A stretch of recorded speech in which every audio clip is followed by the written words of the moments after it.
1848 ഒരു തണുത്ത പാരീസ് രാത്രി. ഒരു ചിത്രകാരൻ തന്റെ മേശയ്ക്കരികിലിരിക്കുന്നു.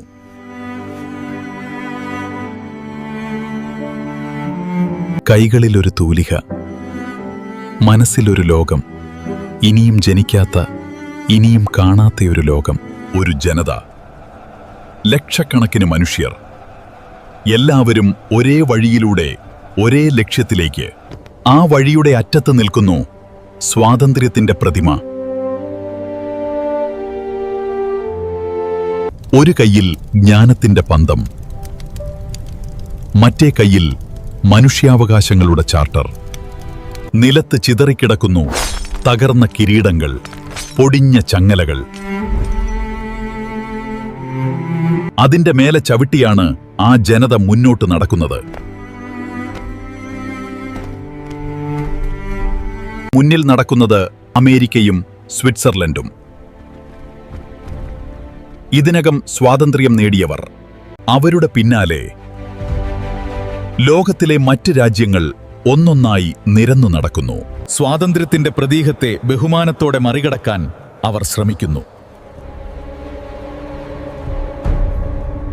ഈ ചിത്രം എന്താണ് പറയാൻ ശ്രമിക്കുന്നത്?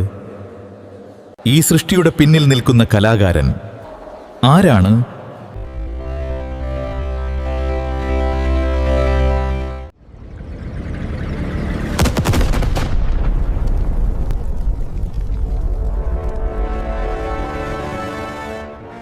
മങ്ങിയ വെളിച്ചത്തിൽ മുങ്ങിയ യൂറോപ്പ് അന്ന് രാജവംശങ്ങളുടെ ചിഹ്നങ്ങൾ നിറഞ്ഞ ലോകമായിരുന്നു. രാജാക്കന്മാർ ഭരിച്ചിരുന്ന കാലത്ത് ജനങ്ങളുടെ ജീവിതം അവരുടെ നിയന്ത്രണത്തിലായിരുന്നു. ജനങ്ങൾ ജീവിച്ചിരുന്നെങ്കിലും അവരുടെ ജീവിതം കഷ്ടതയും അസമത്വവും നിറഞ്ഞതായിരുന്നു. അവരുടെ മനസ്സുകളിൽ ഒരു ചോദ്യമുയരാൻ തുടങ്ങി: രാജ്യം ആരുടേതാണ് എന്ന്. 1789 ജനങ്ങൾ ബാസ്റ്റിൽ കോട്ടയെ ആക്രമിച്ചതോടെ ഒരു പുതിയ കാലഘട്ടത്തിന്റെ തുടക്കം സംഭവിച്ചു. രാജാധികാരം തകർന്നു വീണ്ടപ്പോൾ ജനങ്ങൾ അവരുടെ ശക്തി തിരിച്ചറിഞ്ഞു. ഈ സ്വാതന്ത്ര്യചിന്ത യൂറോപ്പിലുടനീളം പടർന്ന് പുതിയ ചലനങ്ങൾ സൃഷ്ടിച്ചു. ഈ സമയത്ത് ഒരു യുവ സൈനികൻ ഉയർന്ന് ചരിത്രത്തിന്റെ ദിശ മാറ്റാൻ തയ്യാറായി. അവൻ തന്റെ സൈന്യത്തെ ശക്തമായി പുനഃസംഘടിപ്പിച്ചിരുന്നു. രാജാവിനല്ല, രാജ്യത്തിനായി പോരാടണമെന്ന് അവൻ സൈനികരെ പ്രചോദിപ്പിച്ചു. അവന്റെ തന്ത്രങ്ങളും ധൈര്യവും അവനെ വിജയത്തിലേക്ക് നയിച്ചു. 1799 അവൻ അധികാരം സ്വന്തമാക്കി രാജ്യത്തിന്റെ നേതാവായി മാറി. അവൻ ചക്രവർത്തിയായപ്പോൾ അധികാരം മുഴുവനും അവന്റെ കൈകളിൽ എത്തിയിരുന്നു.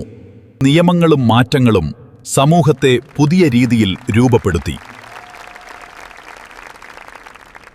കർഷകരും വ്യാപാരികളും പുതിയ സ്വാതന്ത്ര്യവും അവസരങ്ങളും അനുഭവിച്ചു. ആദ്യകാലത്ത് ജനങ്ങൾ അവനെ പ്രതീക്ഷയുടെ പ്രതീകമായി കണ്ടു. പിന്നീട് യുദ്ധവും നികുതികളും ജനങ്ങളെ ക്ഷീണിപ്പിച്ചതോടെ അവരുടെ മനസ്സിൽ നിരാശ വളർന്നു. അവസാനം ജനങ്ങൾ മനസ്സിലാക്കി സ്വാതന്ത്ര്യം സ്വന്തമായി നേടിയെടുക്കേണ്ട ഒന്നാണെന്ന്.